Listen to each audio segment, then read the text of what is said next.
আসসালামু আলাইকুম ওয়া রাহমাতুল্লাহি ওয়া বারাকাতুহু। বিসমিল্লাহির রহমানির রহিম। আলহামদুলিল্লাহি রাব্বিল আলামিন ওয়াল আকিবাতু লিল মুত্তাকিন ওয়াসসালাতু ওয়াসসালামু আলা নাবিয়্যিহি মুহাম্মাদিন ওয়া আলিহি ওয়া আসহাবিহি আজমাইন, আম্মা বা'দ। সম্মানিত দিনদার ভাই ও বোনেরা, আজ আমি আপনাদের জন্য অত্যন্ত চমৎকার একটা ভিডিও নিয়ে হাজির হয়েছি। বন্ধুরা আমার, আপনারা জানেন গত কয়েক বছর পর্যন্ত আমি বাংলাদেশের বিভিন্ন প্রান্তে সফর করে বেড়াচ্ছি। আলহামদুলিল্লাহ, যেখানেই যাচ্ছি অসংখ্য অগণিত ভাই ও বোন আমার সাথে দেখা সাক্ষাৎ করে তাদের নানা রকম সমস্যার কথা তুলে ধরছেন। আমিও আমার সাধ্যানুযায়ী তাদের সাহায্য করার চেষ্টা করে যাচ্ছি। বন্ধুরা আমার, আল্লাহ রব্বুল আলামিনের কাছে এই প্রার্থনা করি, আল্লাহ রব্বুল আলামিন আমাকে যেন আমৃত্যু মানুষের খেদমতে নিয়োজিত রাখেন, আমিন।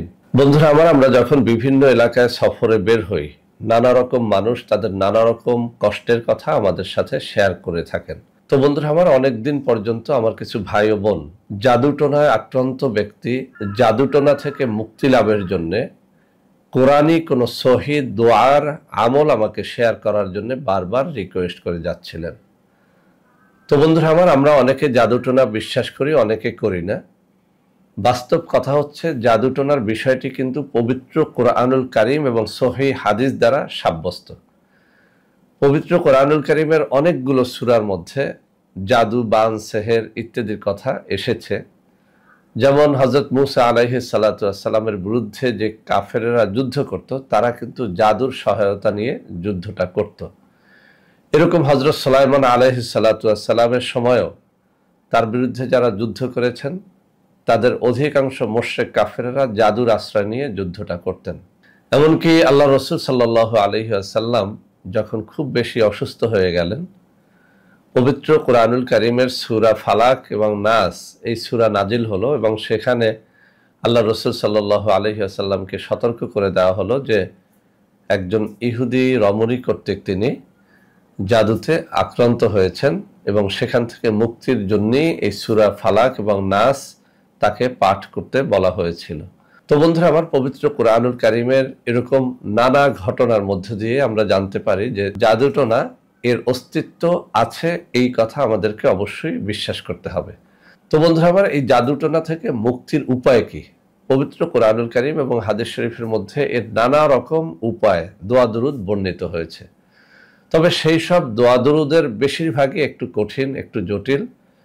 যারা বিশেষ করে আরবি জানেন না তাদের জন্য ওই সব দোয়া দুরুদের আমল করা একেবারেই কঠিন হয়ে যায়। যেমন 33 আয়াত, 33 আয়াতের আমল আমি নিজে বিভিন্ন চ্যানেলের মধ্যে আপলোড করেছি। এটি তিলাওয়াত করতে প্রায় আধা ঘন্টা সময় যায়। তো এই যে 33 আয়াত অব্যর্থ জাদুটোনা থেকে মুক্তির একটা আয়াত, কিন্তু আয়াতগুলো এতটাই বড় যে আপনি যদি তেলাওয়াত করতে যান অবশ্যই আপনাকে হাফেজে কোরআন হতে হবে অথবা সহিহ শুদ্ধভাবে কোরআন তেলাওয়াত জানতে হবে এবং সময় ব্যয় করে আয়াতগুলো তেলাওয়াত করে যেতে হবে। এরকম নানা দোয়া পবিত্র হাদিস শরীফের মধ্যেও এসেছে, প্রত্যেকটা দোয়াই একটুখানি বড়। তো আজকে আমি পবিত্র কোরআনুল কারীম থেকে অত্যন্ত ছোট একটা আমল শিখাবো, যে আমলটি এতটাই প্রসিদ্ধ, বলতে গেলে তাবিজ ও তদবিরের কিতাবের মধ্যে সব কিতাবে এই দোয়াটি এসেছে। এক কথায় বাংলাদেশে প্রসিদ্ধ সকল ধরনের তদবির ও আমলের কিতাবের মধ্যে এই দোয়াটি এসেছে।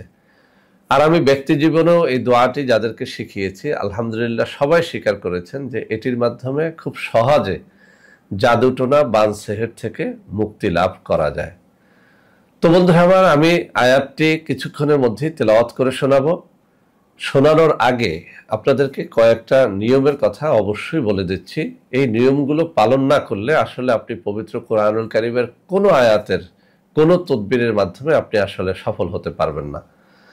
এক নম্বরে, যারা পবিত্র কোরআনুল কারীমের এই আয়াত অথবা অন্য কোনো আয়াতের মাধ্যমে আমল করতে চান, মুখখানা তারা যেন পবিত্র রাখেন। অর্থাৎ আপনি বিড়ি সিগারেট পানকারী হতে পারবেন না, ইয়াবাখোর হতে পারবেন না, নেশাখোর হতে পারবেন না। অর্থাৎ আপনার মুখ থেকে দুর্গন্ধ আসে অথবা আপনার মুখ অপবিত্র হয় এমন কোনো কিছু আপনি সেবন করতে পারবেন না। 2 নম্বরে, আপনাকে অবশ্যই নামাজি, রোজাদার, পরহেজগার ব্যক্তি হতে হবে। 3 নম্বরে, এই আমলগুলো দিন বা রাতের একটা নির্দিষ্ট সময়ে করতে হয়। সব থেকে ভালো ফলাফলের জন্য আপনি ভোর রাতটাকে বেছে নিতে পারেন, অর্থাৎ ভোর রাতে জেগে 2 রাকাত তাহাজ্জুদের নামাজ পড়ে তারপরে এই আমলগুলো করলে অনেক বেশি ফায়দা পাবেন। 4 নম্বরে অবশ্যই আপনার দেহটা যেন হালাল রিজিক দ্বারা পরিপুষ্ট হয়, অর্থাৎ আপনি যেন হালাল রিজিক অন্বেষণকারী হন। সুদ ঘুষ খেয়ে হারাম খাদ্যের মাধ্যমে আপনার দেহটা যদি পরিপুষ্ট হয়, ওই দেহে ওই মুখে আপনি আল্লাহর কালামের কোনো আয়াত দ্বারা আসলে আপনি কোনো তদবির করলে সেটা সফল হবে না। তো বন্ধুরা আমার, এই নিয়ম কানুনগুলো মেনে তারপরে যেন আমলটা করেন। যখন আমল করবেন, আল্লাহর কালামের আয়াত যেহেতু, আল্লাহর দিকে মনটাকে নিবিষ্ট করে কায়মন বাক্যে যেন দোয়াগুলো পাঠ করেন। তো বন্ধুরা আমার, আরেকটা বিষয় আপনাদেরকে মনে করিয়ে দেই যে আপনারা কিভাবে বুঝবেন যে আপনি জাদুগ্রস্ত কিনা। আসলে জাদুগ্রস্ত কিনা এটা বোঝার অনেকগুলো পদ্ধতি আছে। সবগুলো পদ্ধতি শিখতে হলে আপনাকে অবশ্যই কোনো একজন ভালো কবিরাজের তালিম গ্রহণ করতে হবে, তার বশ্যতা স্বীকার করে তার কাছ থেকে অনেকদিন ট্রেনিং নিয়ে জানতে হবে। কিন্তু কিছু আলামত আছে যে আলামতগুলো একেবারেই সহজ। যেমন, আপনি রাতে ঘুমাতে পারেন না, এটি আপনার জাদুটোনা বানসেহেরে আক্রান্ত হওয়ার একটা আলামত।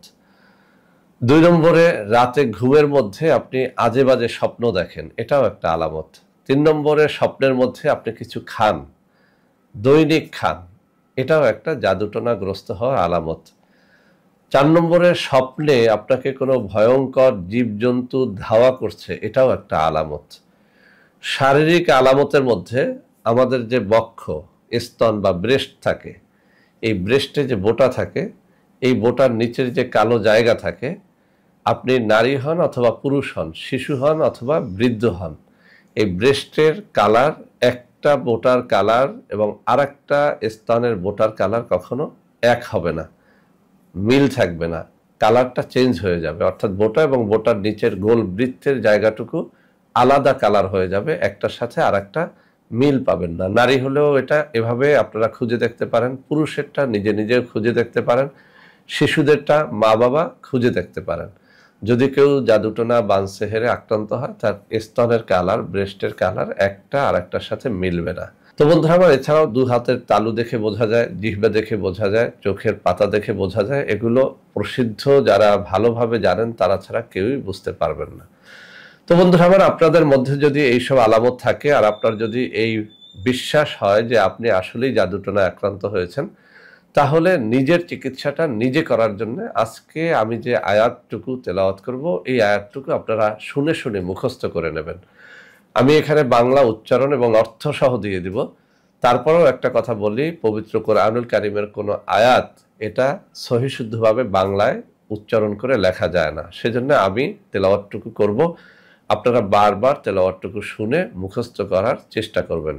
বন্ধুরা আমার, তেলাওয়াত শেষে আমি এর নিয়মটাও বলে দেব, নিয়মের অংশটাও আপনারা মনোযোগের সাথে শুনবেন। বন্ধুরা আমার, এখনই আমি তেলাওয়াত করে শোনাচ্ছি। আয়াতটুকু হচ্ছে সূরা আজ-জুখরুফের ৭৯ নম্বর আয়াত। বিসমিল্লাহির রহমানির রহিম। আম আবরামু আমরান ফাইন্না মুবরিমুন। أم أبرموا أمرا فإنا مبرمون أم أبرموا أمرا فإنا مبرمون أم أبرموا أمرا فإنا مبرمون। তো বন্ধুরা আমার, এই যে আয়াতটুকু আমি তেলাওয়াত করলাম, এই আয়াতটুকু পানির গিলাসে পানি নিয়ে সেই পানির মধ্যে 7 বার পরে 7 বার ফু দিবেন। আমি আবারও বলছি, 7 বার পরে প্রতি একবারে একটা ফু, এভাবে 7 বারে 7টা ফু দিবেন। এই পানি আপনি যদি জাদুগ্রস্ত হন তাহলে নিজে পান করবেন, আপনার পরিবারে অন্য কেউ জাদুগ্রস্ত হলেও তাকেও পান করাবেন। এভাবে সকালে, দুপুরে, রাত্রে 3 বারে আলাদা আলাদাভাবে পাঠ করে পানিটা পান করে নেবেন। কোনো কোনো কিতাবের মধ্যে এটা 21 বার, 41 বার বা 101 বার পাঠ করতে বলা হয়েছে। আপনার হাতে যদি সময় থাকে তাহলে আপনি এই নিয়মগুলোর, যে নিয়মগুলো একটু কঠিন অর্থাৎ একটু বড়, যেমন 21 বার, 41 বার অথবা 101 বার পাঠ করা একটু জটিল। জটিল হলো যে দোয়াটা যত কঠিন হবে, তেলাওয়াত করতে সময় বেশি লাগবে, সেই দোয়াটা কিন্তু কার্যকরীও বেশি হবে। তো আপনার জাদুটোনা বান সেহেরটা যদি এমন হয় যে কোনো তদবিরই সারছে না, সেক্ষেত্রে আমি আপনাকে বলবো 101 বার করে পাঠ করবেন। আবরামু আমরান ফাইন্না মুবরিমুন, এই আয়াতখানা প্রতি একবার পরে একবার ফু, এভাবে 101 বার পাঠ করে তারপরে যেন আপনি পানিতে ফুঁক দিয়ে ওই পানিটা আপনি খান। তো এভাবে 3 বেলা করে খান। আমি চ্যালেঞ্জ দিয়ে বলছি, বহু মানুষকে শিখিয়ে এর ফল স্বচক্ষে আমি দেখেছি। সেই বিশ্বাসে, সেই আস্থার সাথে আপনাদেরকে বলছি, আপনারা যারা জাদুটোনা বানসেহের থেকে মুক্তি চান এবং স্থায়ীভাবে মুক্তি চান, তারা যেন এই দোয়া পাঠ করে আপনি নিজের চিকিৎসা নিজে করেন, নিজের সন্তানাদি পরিবারবর্গের চিকিৎসা নিজে করেন। এমনকি আপনার আত্মীয় স্বজনের মধ্যে যদি কেউ এরকম রোগাক্রান্ত হয়, তাদেরকেও আপনি এই দোয়াটি শেখাতে পারেন। বন্ধুরা আমার, যত কিতাবে এই দোয়াটি এসেছে সব জায়গায় এই কথাটা লেখা হয়েছে যে এটি অত্যন্ত পরীক্ষিত একটা দোয়া। তো বন্ধুরা আমার, আশা করি আজকের এই ভিডিওটি ওই সমস্ত ভাই ও বোনদের অত্যন্ত কাজে লাগবে যারা জাদুটোনা বানসেহেরে আক্রান্ত আছেন। বন্ধুরা আমার, এছাড়াও নানান রকমের তাবিজ, কবজ, নকশা, দোয়া, দরুদের জিনিসপত্র আমাদের কাছে আছে। যদি প্রয়োজন হয় আপনারা এই স্ক্রিনে আমি কিছু নম্বর দিয়ে দেবো, সেখানে যোগাযোগ করবেন, সরাসরি ভিডিও কলে আমার সাথে কথাবার্তা বলে সেগুলো গ্রহণ করবেন। আমাদের রয়েছে কিছু অর্গানিক পণ্য, সেগুলো ক্রয় করার জন্য স্ক্রিনে দেওয়া নম্বরে সরাসরি আমার সাথে ভিডিও কলে কথাবার্তা বলে তারপরে আপনারা সেই সব অর্গানিক পণ্য যেন ক্রয় করেন, তাহলে প্রতারিত হবেন না। তো বন্ধুরা আমার, সবাই ভালো থাকবেন। আল্লাহ হাফেজ। আসসালামু আলাইকুম ওয়া রাহমাতুল্লাহি ওয়া বারাকাতুহু। বন্ধুরা আমার, আপনাদের মধ্যে অনেকেই আমাদের প্রোডাক্ট ক্রয় করতে গিয়ে প্রতারিত হচ্ছেন। সেজন্য এখন কিছু নম্বর আমি মুখে পড়ে শোনাবো। এই সব নম্বরে প্রোডাক্ট অর্ডার করলে আপনারা ইনশাআল্লাহ প্রতারিত হবেন না। 01335096001, 01335096002, 01335096003, 01335096004, 01335096005, 01335096006। এছাড়াও বন্ধুরা আমার, আমাদের একটা হটলাইন নম্বর রয়েছে। এই নম্বরটি 24 ঘন্টা আপনারা খোলা পাবেন, 09647450450। বন্ধুরা আমার, এছাড়াও সারা বাংলাদেশের সবকটা অফিসের নম্বর এখন আমি হাতে তুলে ধরে দেখিয়ে দিচ্ছি। এই সব নম্বরে আপনারা প্রোডাক্ট অর্ডার করলে প্রতারিত হবেন না ইনশাআল্লাহ।